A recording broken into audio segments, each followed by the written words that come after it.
उद्योग परिषद जी आहे, उद्योजक मार्गदर्शक परिषदेला जमलेल्या सर्व उपस्थित असलेल्या उद्योजकांना व उद्याच्या होणाऱ्या उद्योजकांना जय हिंद. महत्वाची गोष्ट म्हणजे सरांनी सांगितलंय इथे जेवढे उद्योजक आहेत त्यांच्या सक्सेस स्टोरीज आहे. माझे काही अजून सक्सेस स्टोरी नाही, पण भविष्यामध्ये असेल. म्हणजे 2017 मध्ये मी वयाच्या 24व्या-25व्या वर्षामध्ये नांदेडमध्ये सगळ्यात मोठं मल्टीक्युझिन रेस्टॉरंट ओपन केलं होतं. पॅन्डेमिकचा शिकार मी पण झालो.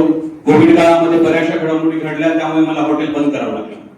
पण त्यानंतर सुद्धा आम्ही अशा क्षेत्रामध्ये अजून काम करतो की उद्योग क्षेत्रात तुम्हाला येताना सगळ्यात पहिल्यांदा महत्वाची भूमिका लक्षात घ्यावी लागेल की इथे तुम्हाला कन्सिस्टन्सी नावाचा प्रकार भेटत नाही. आणि मुळात काय की सक्सेस स्टोरी सर्व लोक सांगतील, पण तुम्ही उद्योजक काय व्हावं यासाठी तुम्हाला मोटिवेशन काय असावं, याच्यासाठी माझं मोटिवेशन काय आहे हे मी तुम्हाला सांगतो. की बाबासाहेब जेव्हा लंडनवरून इकॉनॉमिक्स करून परत आले तेव्हा 1938 मध्ये बाबासाहेब हे स्टॉक आणि शेअर या ट्रेडिंग कंपनीने आपली सुरुवात करतात. म्हणजे बाबासाहेबांचा त्या काळामध्ये उद्योजकाच्या बाबतीत कसा असेल हा आपण विचार केला पाहिजे.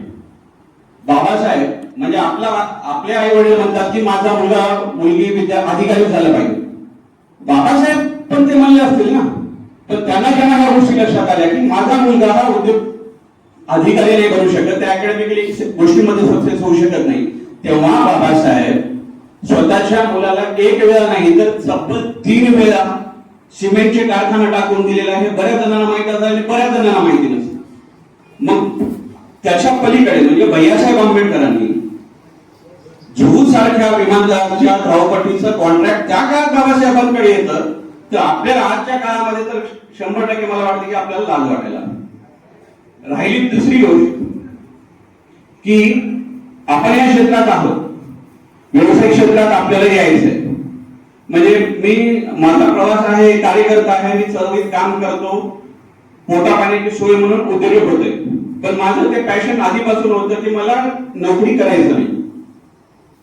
पण बाबासाहेबांच्या चळवळीत काम करणाऱ्या सर्व लोकांना मला प्रश्न पडतो की बाबासाहेबांची चळवळ करायची म्हणजे काय आपण नेहमी राजकीय भूमिका घ्यायची आहे का, आंदोलनात भूमिका घ्यायची आहे का?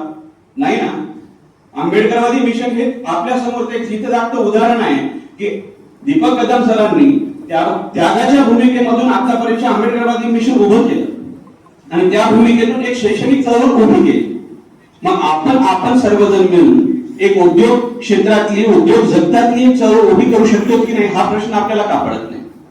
आणि या प्रश्नाची सुरुवात 2017ला कदम सरांनी हर्षदीप कांबळे सरांच्या थ्रू केली होती. पण त्याही नंतर हा व्यत्यय आला की कोविड मध्ये बऱ्याचशा घडामोडी घडल्या आणि ती प्रोसेस घडली नाही.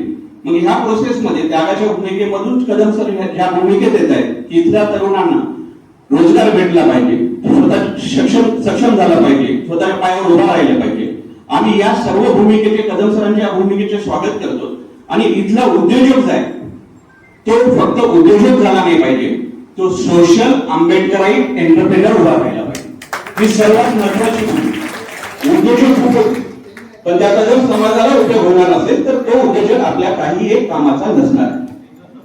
तरी सरांना आणि आंबेडकर विद्यालय मिशनच्या या सर्व यांना आम्ही थँकफुल होतो की आपण या भूमिकेमध्ये आम्हाला मान सन्मान दिला. जय